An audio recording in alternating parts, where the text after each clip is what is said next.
Hello प्यारे बच्चों, आज लेके आ गए हैं आपके लिए सेकेंड लेक्चर एसिड बेस और साल्ट का, जिसमें हम लोग पढ़ने वाले हैं ऑल्फैक्टरी इंडिकेटर्स और स्ट्रॉन्ग एसिड और वीक एसिड्स के बारे में और उनके एग्जांपल्स के बारे में डीप नॉलेज लेने वाले हैं। और इसके पहले हम लोगों ने पढ़ रखा है फर्स्ट लेक्चर में general introduction of acid and base and indicators के बारे में, जिनमें लिटमस जो कि नेचुरल इंडिकेटर और कुछ सिंथेटिक इंडिकेटर के बारे में हम लोगों ने पढ़ा है। ठीक है, अब इसके आगे हम लोग पढ़ने वाले हैं ऑल्फैक्टरी इंडिकेटर, जो कि एक इंपॉर्टेंट इंडिकेटर्स होता है। ये भी देखिए, ऑल्फैक्टरी मीन्स होता क्या है ये समझते हैं। ठीक है, और ये वाला लेक्चर भी आपके लिए इंपॉर्टेंट होने वाला है, इसलिए इसको ध्यान से पढ़िएगा। ठीक है, जो भी दिक्कत रहती है आप हमें कमेंट में कह सकते हैं, हम उसका रिप्लाई जरूर करेंगे। ठीक है, तो ऑल्फैक्टरी इंडिकेटर्स, ऑल्फैक्टरी ये वर्ड्स का ही मतलब क्या होता है। ऑल्फैक्टरी, ऑल्फैक्टरी मीन्स होता है relating sense of smell, relating sense of smell. ठीक है, रिलेटिंग सेंस ऑफ स्मेल। ठीक है, ऑल्फैक्टरी मीन्स होता है रिलेटिंग सेंस ऑफ स्मेल, जो कि स्मेल को बताता है। ठीक है, जैसे यहाँ पे हमने एक एग्जाम पोस्टर बना के दिया है, आपको इमेज दिया है, जिसमें एक फ्लावर को इन्होंने स्मेल ले रहे हैं। ठीक है, इसी प्रकार से हम लोग स्मेल करके ऑल्फैक्टरी इंडिकेटर से एसिड और बेस की पहचान करने वाले हैं। ठीक है, ऑल्फैक्टरी मीन्स होता है रिलेटिंग सेंस ऑफ स्मेल, जो कि स्मेल के रिलेशन से हम लोग पता करेंगे कोई एसिड है या बेस है। ठीक है, तो सबसे पहले इसकी डिफिनेशन देखते हैं। Those substance whose smell changes in acidic और basic solution are called olfactory indicator. ठीक है, हम लोग किसी एसिडिक और बेसिक सॉल्यूशन को ऑल्फैक्टरी इंडिकेटर से उसे टेस्ट करने वाले हैं या परखने वाले हैं कि वो एसिड है या बेस है। ठीक है, तो ये भी एक ऑल्फैक्टरी इंडिकेटर एक इंपॉर्टेंट होता है, जो कि क्लास 10th के बोर्ड के लिहाज से, तो ध्यान दीजिएगा इस पे।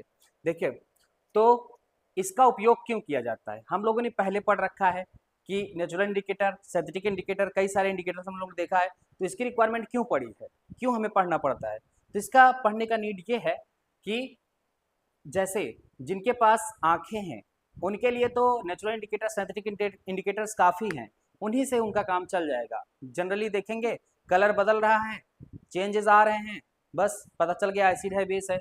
लेकिन ऐसे बहुत सारे लोग हैं जिनके पास आंखें नहीं हैं, ठीक है, या किसी कारणवश खराब हो गई हैं। ठीक है, तो वो देख नहीं सकते हैं, वो ब्लाइंड पर्सन है।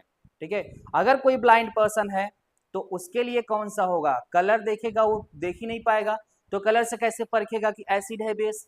तो उसके लिए उसे ऑल्फैक्टरी इंडिकेटर्स का इस्तेमाल करना पड़ेगा। वो ऑल्फैक्टरी इंडिकेटर से ही परख पाएगा कि वो एसिड है कि बेस। ठीक है, क्योंकि उसे स्मेल करने की क्षमता होती है, स्मेल करने की सेंस उसके जो 5 सेंस ऑर्गन्स होते हैं उनमें से एक काम नहीं कर रहा है, तो जो हमारा नोज है वो सेंस ऑर्गन्स क्या करेगा, वो उसकी सहायता से एसिड और बेस को इजिली टेस्ट कर पाएगा। ठीक है, तो उस प्रकार से हम लोग एसिड बेस और बेस को आसानी से टेस्ट करने के लिए ऑल्फैक्टरी इंडिकेटर का इस्तेमाल करते हैं। ठीक है, तो वो ब्लाइंड पर्सन के लिए ज़्यादा होता है यूज ये, और बाकी हम लोग के लिए पढ़ना है तो इसके लिए जानकारी होनी चाहिए। ठीक है, तो आइए समझते हैं आगे ऑल्फैक्टरी इंडिकेटर्स के बारे में, जो हमने आगे बता रखा है। देखिए, ये 3 प्रकार के ऑल्फैक्टरी इंडिकेटर्स मुख्य रूप से आपके बोर्ड में पूछे जाते हैं। ठीक है, या क्लास 10th के लेवल पे आपके 3 मुख्य इंडिकेटर्स जो कि एनसीईआरटी में मेंशन है, तो इसके बारे में हमें पढ़ना है। ठीक है, तो सबसे पहले हमारा जो ऑल्फैक्टरी इंडिकेटर्स होते हैं, ऑनियन एक्सट्रैक्ट, ठीक है, या ऑनियन, ठीक है, प्याज। अगर देखेंगे तो प्याज एक ऑल्फैक्टरी इंडिकेटर है जो कि हमारे हमारे घरों में इजीली अवेलेबल होता है, जिससे हम लोग एसिड और बेस को आसानी से परख कर सकते हैं। ठीक है, देखिए क्या होता है, आपको पता है जो ऑनियन होता है उसका स्मेल बहुत ही ज्यादा पंजेंट टाइप का होता है या तीक्ष्ण होता है, जो हमें थोड़ा सा अच्छा नहीं लगता, गंद सा लगता है। ठीक है, तो क्या होता है कि जब भी ऑनियन कभी एसिड सॉल्यूशन के अंदर डालेंगे या इसके ऊपर कोई एसिड सॉल्यूशन डालेंगे, इसका जो गंध है, स्मेल है, वो स्मेल स्वयं रहेगी। ठीक है, बिल्कुल स्मेल में चेंज नहीं आने वाला है। ठीक है, देख सकते हैं आप इसमें रिटेंस स्मेल, जो स्मेल प्याज की रहती है वही सेम स्मेल ऑनियन की रहेगी। ठीक है, कोई उसमें चेंजेस नहीं आएगा एसिड सोल्यूशन में। और बात करें बेस में, अगर हम ऑनियन को बेस सोल्यूशन को इस्तेमाल करते हैं ऑनियन पे, तो इसका जो रंग है, रूप है, ये बदल जाएगा। कहने का मतलब इसका जो स्मेल है वो स्मेल चेंज कर देगा। ठीक है, जो इसकी खराब सी स्मेल हम लोग को आती है, ठीक है, वो क्या हो जाएगी, बदल जाएगी और ये स्मेल करना बंद कर देगी। तो उससे हम परख सकते हैं कि एसिड है या बेस। एसिड में अपना रंग नहीं दिखा पाती है, सॉरी, एसिड में अपना रंग दिखाती है, अपनी क्वालिटी को नहीं खोती है, और वहीं बेस में जाने के बाद ये अपनी क्वालिटी को खो देती है। ठीक है, अपनी जो खुद की क्वालिटी होती है, जिस प्रकार से वो महकती है, वो अपनी क्वालिटी को खो देती है बेस में जाने के बाद। वहीं बात करें दूसरा वेनिला। ठीक है, वेनिला जो होता है, वेनिला आइसक्रीम होता है, वेनिला केक होता है, ऐसे बहुत सारी चीज़ें आती हैं। ठीक है, इसी के बनाया हुआ होता है। ठीक है, एक्सट्रैक्ट करके। ठीक है, तो ये वेनिला का पौधा है, तो उसी से वेनिला है। तो वेनिला जो होता है, ये भी एसिड में जाने के बाद अपना जो स्मेल होता है, इसका स्वीट स्मेल होता है, जो खूबसूरत स्मेल होती है, वो बरकरार रहती है। ठीक है, एसिड में अगर आप इसे मिलाते हैं या एसिड इसके ऊपर यूज करते हैं, तो इसकी जो स्मेल है वो बरकरार रहने वाली है, आपको स्वीट स्मेल मिलती रहेगी। जैसे ही आप इसे बेस के अंदर डिजोल्व करेंगे या बेस को इसके ऊपर यूज करेंगे, तो इसकी जो स्मेल है वो लॉस हो जाएगी, उसकी स्मेल लॉस हो जाएगी, जो कि स्मेल उसकी कोई आपको नहीं महकेगी। ठीक है, स्मेल आपको नहीं पता चलेगा कि कैसे वेनिला का स्मेल होता है। तो बेस में भी इसका भी वही सेम रोल होने वाला है। दूसरा नेक्स्ट है क्लो ऑयल, जिसे हम लोग लौंग का तेल बोलते हैं। ठीक है, लौंग का तेल या लौंग भी आप देखेंगे महकती है, तो इसको भी अगर आप एसिड में यूज करते हैं, तो इसकी जो स्मेल है वो स्वयं रहेगी, स्वतः रहेगी, इसकी स्मेल चेंज नहीं होने वाली है एसिड के अंदर। वहीं अगर हम इसको बेस में यूज करते हैं, तो बेस के अंदर इसकी स्मेल चेंज हो जाती है। ठीक है, इसकी स्मेल बदल जाएगी, जो इसका क्लो ऑयल का जो स्मेल रहता है खुद का, वो पूरी तरीके से चेंज हो जाएगा।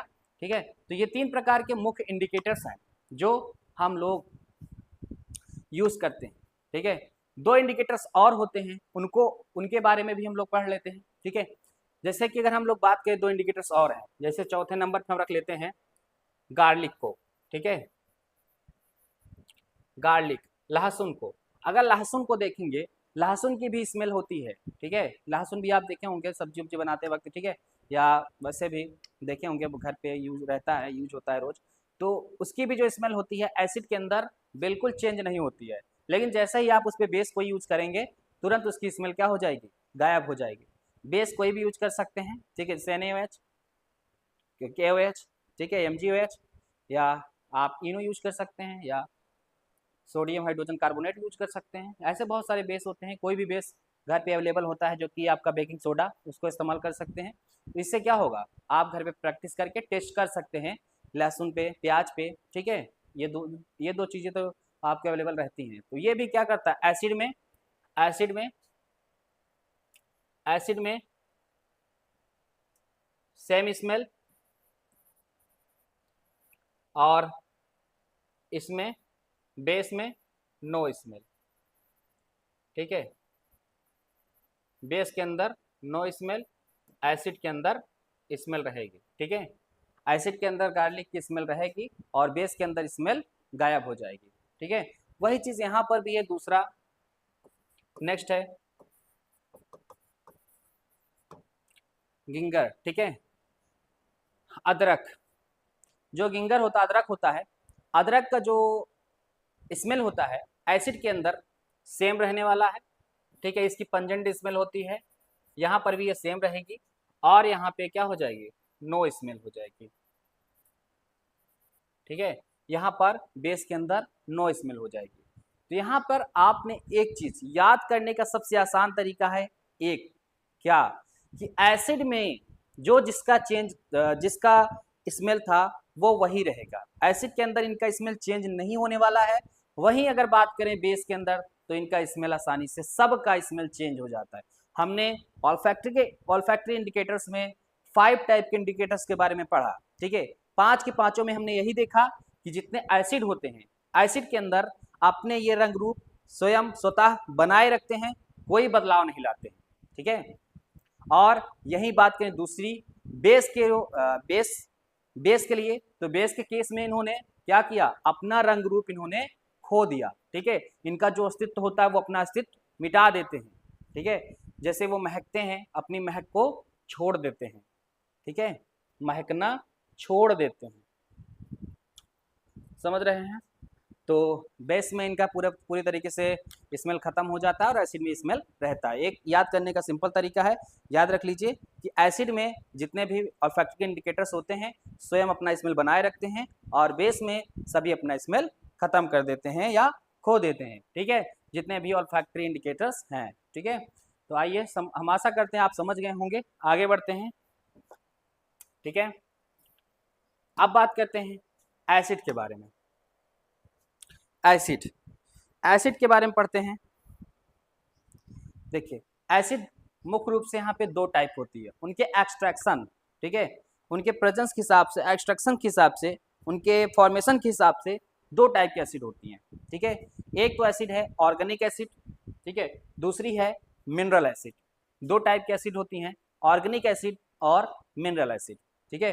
तो यहाँ तो ऑर्गेनिक एसिड क्या होती है उसको समझते हैं। The acid present in plant material and animals are called organic acid, ठीक है। ऑर्गेनिक एसिड वो होती हैं जो हमें एक्सट्रैक्ट करते हैं, प्लांट से हम लोग एक्सट्रैक्ट करके लाते हैं या कोई एनिमल से एक्सट्रैक्ट करी जाती है या एनिमल्स इंजेक्ट करते हैं, उन सबको हम लोग ऑर्गेनिक एसिड बोलते हैं, ठीक है। जैसे एग्जाम्पल, हम लोग को चींटी काटती है या हनी बी काटती है, ठीक है, आंट और हनी बी जब भी आपको इंजेक्ट करती है तो इजिली वो फॉर्मिक एसिड रिलीज करती है, ठीक है। क्या करती है, फॉर्मिक एसिड रिलीज करती है, फॉर्मिक एसिड, जो कि ये एक प्रकार से ऑर्गेनिज्म होते हैं। और वही बात करें नेटल प्लांट जो होता है, आपने सुना होगा नेटल प्लांट। नेटल प्लांट जो होता है वो भी एक प्रकार से जो रिलीज करता है वो भी फॉर्मिक एसिड ही रिलीज करता है, नेटल फॉर्मिक एसिड ही रिलीज करता है नेटल प्लांट, ठीक है। और जैसे और बात करें, ठीक है, टमाटर में ऑक्सैलिक एसिड, ठीक है, और लेमन में सिट्रिक एसिड, ठीक है, जितने भी खट्टे फल होते हैं सिट्रिक एसिड, और टमाटर में ऑक्सैलिक एसिड, ये सब ऑर्गेनिक एसिड है, ठीक है। किससे प्राप्त हो रहे हैं हमें, या तो प्लांट से प्राप्त हो रहे हैं या एनिमल से प्राप्त हो रहे हैं, इसलिए हम लोग इसे ऑर्गेनिक एसिड बोलते हैं, ठीक है। जो ऑर्गेनिज्म से प्राप्त हो, चाहे वो प्लांट हो चाहे एनिमल्स हो, जितने भी ऑर्गेनिज्म से या लिविंग थिंग से जो प्राप्त होते हैं उन्हें हम लोग ऑर्गेनिक एसिड बोलते हैं, ठीक है। सिंपली आप समझ सकते हैं ऑर्गेनिक एसिड जो हमें एनिमल्स और प्लांट से प्राप्त हो उन्हें हम लोग ऑर्गेनिक एसिड बोलते हैं, ठीक है। दूसरी मिनरल एसिड की बात कर लेते हैं। Mineral acid, the acid prepared from minerals of the earth are called mineral acid, ठीक है, आर कॉल्ड मिनरल एसिड, ठीक है, आर कॉल्ड मिनरल एसिड। जो एसिड हमें अर्थ क्रस्ट से प्राप्त होती है, ठीक है, या मिनरल से प्राप्त होती है, अर्थ क्रस्ट या मिनरल से प्राप्त होती है, उन्हें हम लोग मिनरल एसिड बोलते हैं। Mineral acid basically strong acid बोली जाती है और ऑर्गेनिक एसिड को बेसिकली हम लोग वीक एसिड के कैटेगरी में रखते हैं, ठीक है। ये वीक एसिड्स होती हैं, जितनी भी ऑर्गेनिक एसिड है, अगर ऑर्गेनिक एसिड दिया गया है तो वो वीक एसिड होने वाली है, ठीक है। अगर कोई मिनरल एसिड है तो वो हमेशा स्ट्रॉन्ग एसिड होने वाली है, ठीक है, वो हमेशा स्ट्रॉन्ग एसिड होने वाली है। जितने भी मिनरल एसिड होती हैं वो सब के सभी स्ट्रॉन्ग एसिड होती हैं, ठीक है। मिनरल एसिड हमेशा अर्थ के क्रस्ट से प्राप्त करे जाते हैं या मिनरल से प्राप्त करे जाते हैं, जो हम लोग एनिमल्स और प्लांट से नहीं प्राप्त करते हैं, उन्हें हम लोग मिनरल एसिड बोलते हैं। इनके एग्जाम्पल की बात करें, अगर एग्जाम्पल की बात करें इनके कौन कौन से हो सकते हैं, तो जैसे आप देख सकते हैं HCl, ठीक है, हाइड्रोक्लोरिक एसिड, H2SO4, ठीक है, और HNO3, ठीक है, और HI, ये सभी जितनी एसिड होती हैं, हाइड्रोजन आयोडाइड, ठीक है, ये जितनी भी एसिड्स होती हैं ये सभी मिनरल एसिड होती हैं जो हमें अर्थ क्रस्ट से या मिनरल से प्राप्त करे जाते हैं। इन सब को हम लोग एक स्ट्रॉन्ग एसिड की कैटेगरी में भी रखते हैं या स्ट्रॉन्ग एसिड बोलते हैं, या मिनरल एसिड बोलते हैं। जितने भी मिनरल एसिड होती हैं वो सभी स्ट्रॉन्ग एसिड्स होती हैं। ठीक है, आगे बात करते हैं।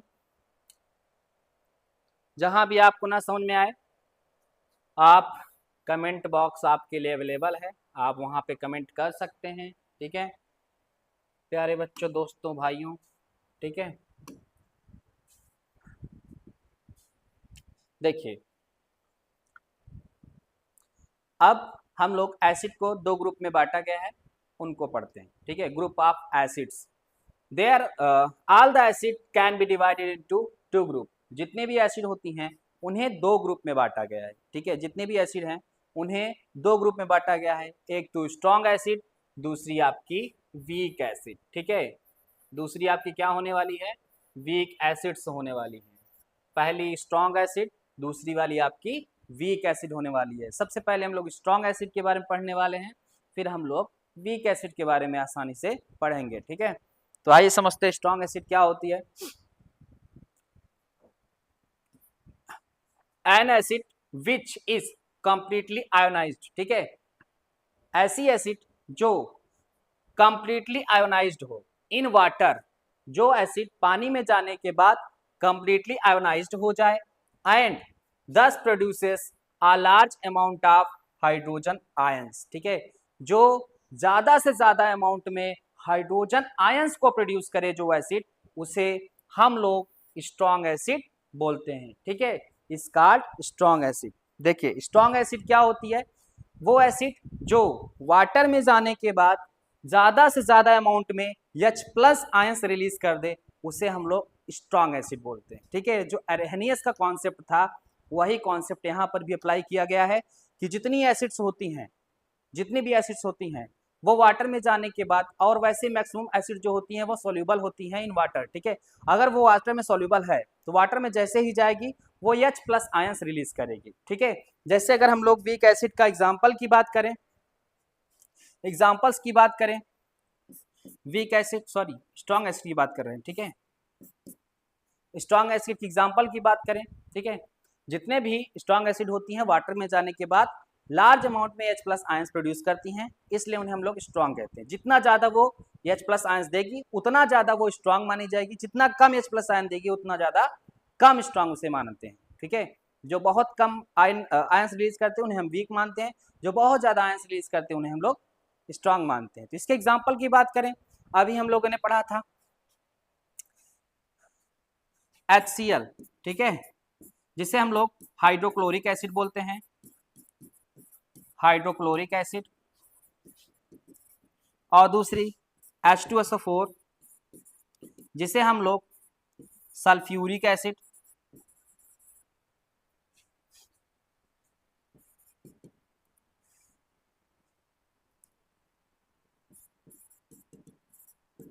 और HI जिसे हम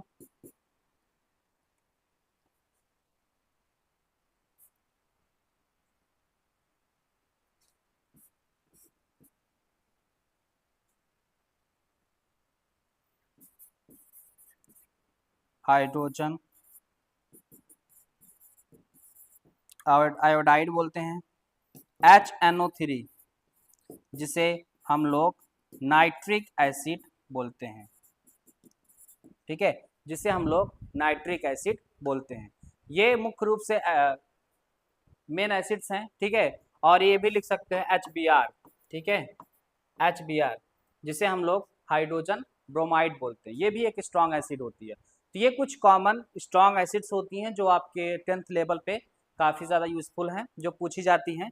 तो आप इनके नाम को याद रखिएगा कि स्ट्रॉन्ग एसिड एक्चुअल में कौन कौन सी हैं, उनके नाम पता होने चाहिए और कौन कौन है। ठीक है, ये तो यहाँ पे जब भी एसिड HCl, H2SO4 या HNO3, इन सभी एसिड को आप वाटर में यूज करेंगे ना, ये बहुत ज़्यादा अमाउंट में H+ आयंस रिलीज करेंगे, इसलिए हम लोग इनको स्ट्रॉन्ग एसिड बोलते हैं। ठीक है, अगर हम लोग देखें तो ये क्या करती हैं, आयनाइज करती हैं। किस प्रकार से आयनाइज करती हैं, जब भी इसे आप HCl जैसे आपने लिया, ठीक है, जैसे आपने HCl लिया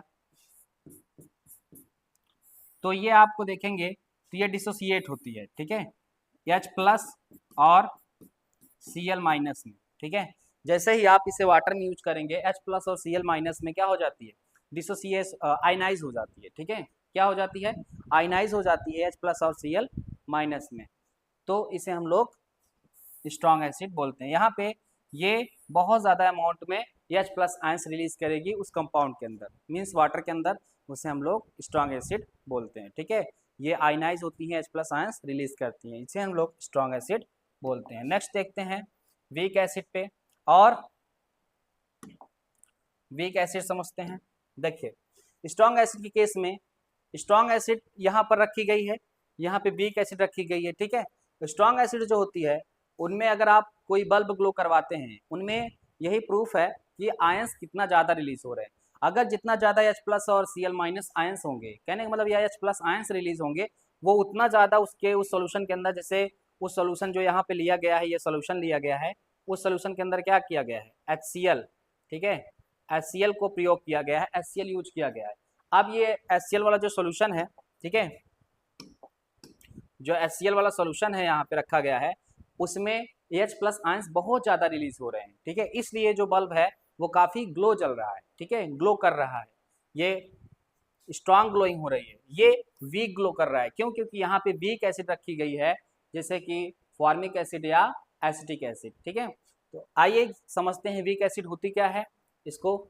N acid which is a partially ionise, ठीक है, ऐसी एसिड जो पार्शियली मतलब रुक रुक करके आयनाइज हो या थोड़े मात्रा में आयनाइज हो, ज्यादा अमाउंट में आयनाइज ना हो, ज्यादा H प्लस आयंस ना दे, थोड़े अमाउंट में H प्लस आयंस दे, ठीक है। अब ऐसा नहीं, ये भी H प्लस आयंस देती है पर उतना नहीं दे पाती जितना एक स्ट्रॉन्ग एसिड दे पाती है, ठीक है। एंड दस produces small amount of hydrogen ion is called weak acid, ठीक है। वो एसिड्स जो लेस अमाउंट में H प्लस आयंस रिलीज करती हैं वाटर में जाने के बाद, उन्हें हम लोग वीक एसिड की कैटेगरी में रखते हैं या वीक एसिड बोलते हैं, ठीक है। इनके कुछ एग्जाम्पल्स हैं, उनके हम एग्जाम्पल्स आपको दे रहे हैं, ठीक है, सभी के एग्जाम्पल्स। तो इसको थोड़ा समझ लीजिए कि वीक एसिड और स्ट्रॉन्ग एसिड में क्या डिफरेंसेस होते हैं। अगर स्ट्रॉन्ग एसिड है तो उसके H प्लस आयंस ज़्यादा होंगे, अगर H प्लस आयंस ज़्यादा होंगे तो जो हमारा बल्ब होगा वो काफ़ी स्ट्रॉन्ग ग्लोइंग होगा, ठीक है, बहुत ज़्यादा तेज रोशनी देगा। और जो वीक होगी एसिड, उसमें अगर आप बल्ब ग्लो करेंगे तो आप देख सकते हैं बहुत स्लो आपको ग्लोइंग दिखाई देगा, ठीक है। तो इसलिए इजिली आप इन्हें स्ट्रॉन्ग एसिड और वीक एसिड को इजिली कैटेगराइज कर सकते हैं, ठीक है। तो एग्जाम्पल के थ्रू आगे नेक्स्ट हम आपको एग्जाम्पल देते हैं वीक एसिड्स के, ठीक है, वीक एसिड के एग्जाम्पल, वीक एसिड्स के एग्जाम्पल जैसे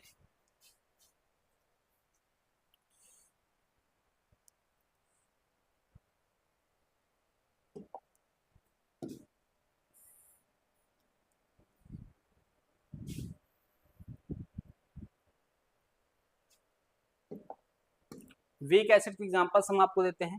देखिए वीक एसिड में कुछ, जैसे सबसे पहले CH3COOH, ठीक है, इसको हम लोग बोलते हैं एसिटिक एसिड, इसको हम लोग बोलते हैं acetic acid, acetic acid,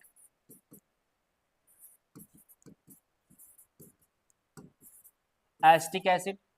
acetic acid जो कि क्या होता है, ये विनेगर में पाई जाती है, इसको आईयूपीएसी नाम क्या होता है, methanoic acid, sorry ethanoic acid. इसके आईयूपीएसी नेम को भी याद रखिएगा, ठीक है, क्या बोलते हैं इसको, एथनोइक एसिड।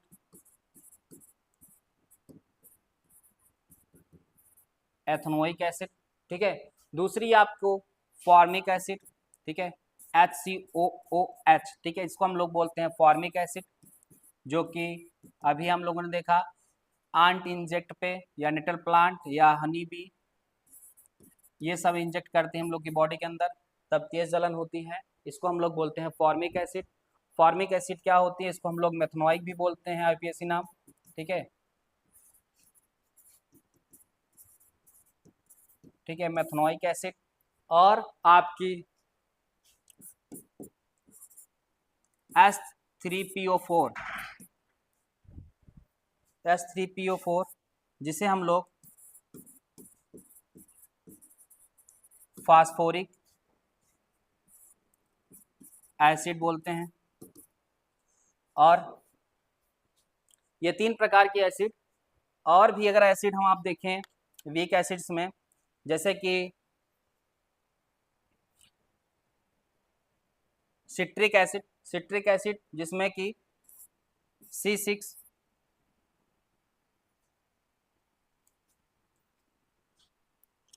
C6H8O7, ठीक है। इसे हम लोग सिट्रिक एसिड, जो कि आपके सिट्रस फ्रूट में पाए जाते हैं, खट्टे फल में पाई जाने वाली सिट्रिक एसिड। और दूसरी जैसे कि ऑक्सैलिक एसिड,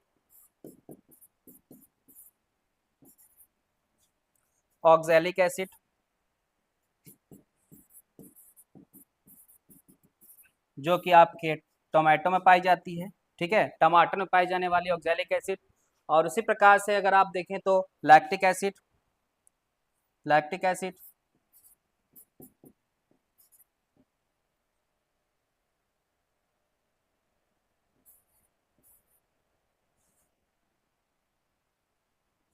छोड़िए इसको, लैक्टिक एसिड जो कि दही के अंदर पाई जाती है, ठीक है। ये कुछ नॉर्मल सी वीक एसिड्स होती हैं जिनका उपयोग हम लोग करते हैं, ठीक है, ज़्यादातर ये देखी जाती हैं। तो ये जितनी भी है वीक एसिड्स, अगर आप वीक एसिड देखेंगे तो इनका डिसोसिएशन होता है, ठीक है। जैसे एग्जांपल के तौर पे बात करें डिसोसिएशन में, या नई स्लाइड लेते हैं। डिसोसिएशन जैसे हम लोगों ने वीक एसिड देखा CH3COOH, ठीक है। इसका अगर आप देखेंगे तो इनका आयनाइजेशन किस प्रकार से होता है, CH3COO- ठीक है। तो ये भी H+ रिलीज करती हैं, बट लेस अमाउंट में H+ रिलीज करती हैं, इसलिए हम लोग इनको वीक एसिड कॉन्सेप्ट में रखते हैं या वीक एसिड बोलते हैं, ठीक है। तो यहाँ तक आपको मैंने स्ट्रॉन्ग एसिड और वीक एसिड क्लियर किया, जिसमें हम आशा करते हैं आपको स्ट्रॉन्ग एसिड और वीक एसिड इजीली समझ में आया होगा। अगर कोई डाउट रहता है तो आप कमेंट बॉक्स में कमेंट करके हमें कह सकते हैं, और हमारे साथ जुड़े रहिए। आप सब खुश रहिए, मस्त रहिए, एंजॉय करिए, ठीक है। पढ़ाई आगे बढ़ाते रहिए और मन लगा के पढ़िए। आप सब बहुत अच्छा करें और खुश रहें, ठीक है। So thank you. आगे नेक्स्ट लेक्चर इसके बाद आने वाला है, जिसमें हम लोग प्रॉपर्टीज़ ऑफ एसिड के बारे में डिटेल में चर्चा करेंगे, जिसमें केमिकल और फिजिकल प्रॉपर्टीज़ के बारे में देखेंगे, जहाँ पे हम लोग आगे देखने वाले हैं पॉप साउंड टेस्ट भी।